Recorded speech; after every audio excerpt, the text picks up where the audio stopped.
ہوتا ہے تو چڑیا نے اپنی چونچ میں، باقی تو نہ ساتھ چلیں، تو اس نے اپنی چونچ میں پانی کے چند قطرے بھرے جتنے آ سکتے تھے، اور لا کے حضرت ابراہیم کے لیے جو آگ جلائی گئی تھی اس کے قریب چھوڑے۔ ادھر سے رب کا حکم آ گیا، آگ میرے ابراہیم پہ ٹھنڈی ہو جا۔ تو وہ چڑیا، وہ آگ ٹھنڈی ہو گئی، خدا کے حکم سے سلامتی والی ہو گئی، تو جا کے باقی چڑیوں سے کہنے لگی، دیکھا نا تمہیں کہتی تھی نا چلو، وہ قطرہ تو ایک ہی تھا پر حکم تو رب کا ہی آنا تھا نا، تمہیں کہا تھا نا چلو، اگر تم میرے ساتھ چلتی تو ہو سکتا ہے سیلاب بھی آ جاتا اور حضرت ابراہیم کے سارے دشمنوں کو بہا کے بھی لے جاتا۔ ایک تو سب سے پہلے اپنی اہمیت کو سمجھیں، آپ محسوس کریں کہ ہم مسلمان ہیں۔ مسلمان جو ہوتا ہے نا اس کے ساتھ خدائی طاقت ہوتی ہے۔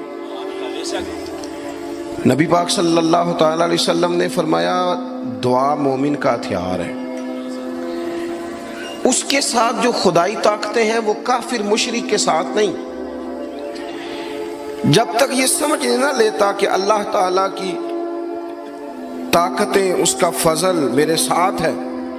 دیکھیں احد کے میدان میں جب ابو سفیان پکارے، ابھی کلمہ نہیں پڑھتے تھے، وہ پکارے، انہوں نے کہا کہ کدھر ہیں فلاں بن فلاں، فلاں بن فلاں کدھر ہیں، دیکھو تمہارے کتنے لوگ ہم نے شہید کر دیے۔ تو حضور نے صحابہ سے کہا اسے کہو کہ تم تو کسی مولا کو مانتے نہیں اور ہم کوئی لوارث تو نہیں، ہمارا تو رب رسول ہے، ان سے کہو ہمارے جو چلے گئے وہ شہید ہیں، جو بچ گئے وہ غازی ہیں۔ تو پہلے تو مسلمان یہ پہچانے، اور جب پہچان لے اچھے طریقے سے کہ میں مومن ہوں۔ دیکھیں نا ہم نے ساری زندگی جٹ بن کے، بٹ بن کے، رائی بن کے گزار دی، کچھ چاہیے نا کہ زندگی کی کچھ 4 سال مسلمان بن کے بھی گزارے۔ اقبال کہنے لگے یوں تو سید بھی ہو، مرزا بھی ہو، افغان بھی ہو۔ دل کبھی کرتا ہے کہ اقبال سے پوچھوں آپ نے سب سے پہلے سید کا ہی نام لے دیا ہے۔ یوں تو سید بھی ہو، مرزا بھی ہو، افغان بھی ہو، اور تم سبھی کچھ ہو، بتاؤ کہ مسلمان بھی ہو۔ نعرہ تکبیر، نعرہ رسالت، نعرہ حیدری۔ تو سب سے پہلی بات تو یہ کہ مسلمان کو سمجھنا۔ دوسری بات یہ کہ جب وہ سمجھ لینا کہ میں ایک مومن ہوں، جس طرح باپ ہونے کی حیثیت سے کوئی ذمہ داریاں ہیں، استاد ہونے کی حیثیت سے کوئی ذمہ داریاں ہیں، ہماری کسی جماعت کا مقتدا ہونے کی حیثیت سے ذمہ، اس طرح بحیثیت مومن بھی ہماری کچھ ڈیوٹیاں ہیں۔ اللہ تعالیٰ نے قرآن مجید میں فرمایا والعصر، محبوب آپ کے زمانہ پاک کی قسم ہو، ان الانسان لفی خسر، بے شک انسان نقصان میں، خسارے میں، سب انسان نقصان میں، الا الذین، سوائے ان لوگوں کے، آمنوا وعملوا الصالحات، جو ایمان لائے اور پھر نیک اعمال بھی کیے۔ نرا ایمان نہیں، آپ جہاں بھی قرآن مجید دیکھیں گے نا، اگرچہ بچائے گا نرا ایمان ہی بندے کو، لیکن یہ جو اعمال صالح ہے نا، یہ ایمان ہی کا ثمرہ ہے، یہ اس کا نتیجہ ہے، یہ اسی کی شاخیں۔ بندہ مسلمان ہو تو اس کے کام بھی تو مسلمانوں والے ہو نا، مومن ہو تو اس کا رویہ بھی مومنوں والا ہو۔ ایسا تو نہیں ہے نا کہ آپ زبردستی منوائیں گے اور کوئی کام نہ کرے وہ مومنوں والا، لیکن وہ کہے کہ میں تمہیں منوا کے چھوڑوں گا۔ فرمایا ایک تو ایمان لائے، اور مضبوط ایمان، تگڑا ایمان، اور پھر وہ اعمال صالحہ کرے، اس کے کردار سے، گفتار سے، اٹھنے سے، بولنے سے، بات کرنے سے، لین دین کرنے سے، معاملات کرنے سے، تجارت کرنے سے اسلام چھلکے، اس کا لب و لہجہ مسلمان ہو۔ اقبال کہنے لگے خرد نے کہہ بھی دیا لا الہ الا اللہ تو کیا حاصل، دل و نگاہ اگر مسلمان نہیں تو پھر کچھ بھی نہیں۔ یعنی اس کے اعمال بھی ہوں اسی طرح کے، اس کا رویہ بھی ہو مسلمانوں جیسا۔ حضرت باعزید بستامی کا زمانہ تھا، تو ایک مسلمان ایک یہودی کا دوست تھا، کٹھے اٹھتے بیٹھتے تھے، گپ شپ ہوتی تھی، آنا جانا تھا۔ تو وہ مسلمان اس یہودی سے کہنے لگا تیرا میرا یارانہ بڑا پرانا ہے، تو مسلمان کیوں نہیں ہو جاتا؟ تو اس کا دوست تھا، بے تکلف تھا، سجن تھا، وہ کہنے لگا یار میں نے دیکھے 2 اسلام،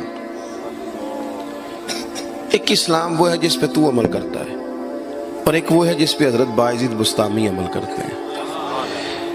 تو میرے ساتھ ہر جگہ چلا جاتا ہے، جہاں تمہارے دین نے منع کیا وہاں بھی چلا جاتا ہے، تو ایک تو ہے تیرے والا اسلام، جس طرح کی بولی میری اسی طرح کی تیری، جس طرح کا آنا بہنا اٹھنا بیٹھنا کھانا پینا میرا اسی طرح کا تیرا۔ تو اگر تم کہہ رہا ہے تیرے والا اسلام قبول کروں تو اس میں تو صرف ایک کلمے کا فرق ہے معاذ اللہ، باقی تو سب وہی ہے۔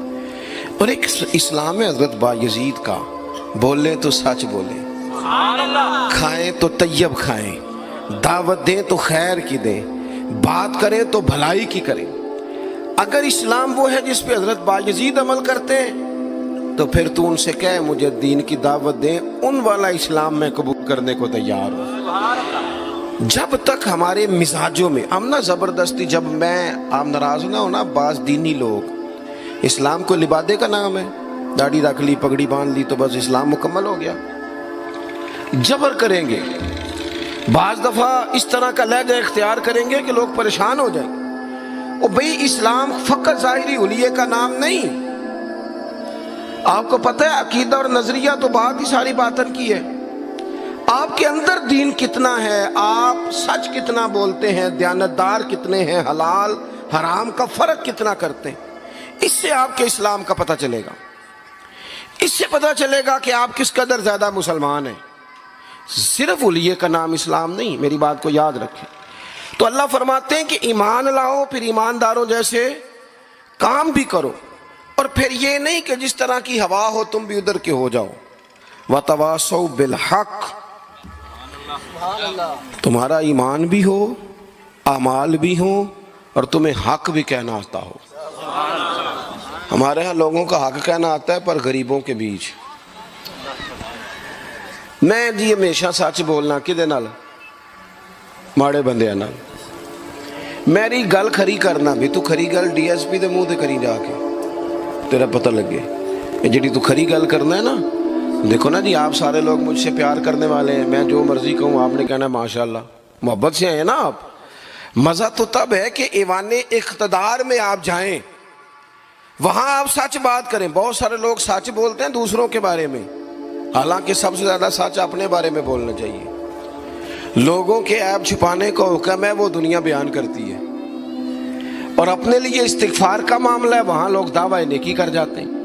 حق بات کی جائے، حق، اور یہ بات یاد رکھ لیں، جب آپ حق کے دائی ہیں پھر آپ کہیں میں سکون تلاش کروں، رات کو آرام سے سوؤں، دن کو موج سے کھاؤں، یہ ہو نہیں سکتا۔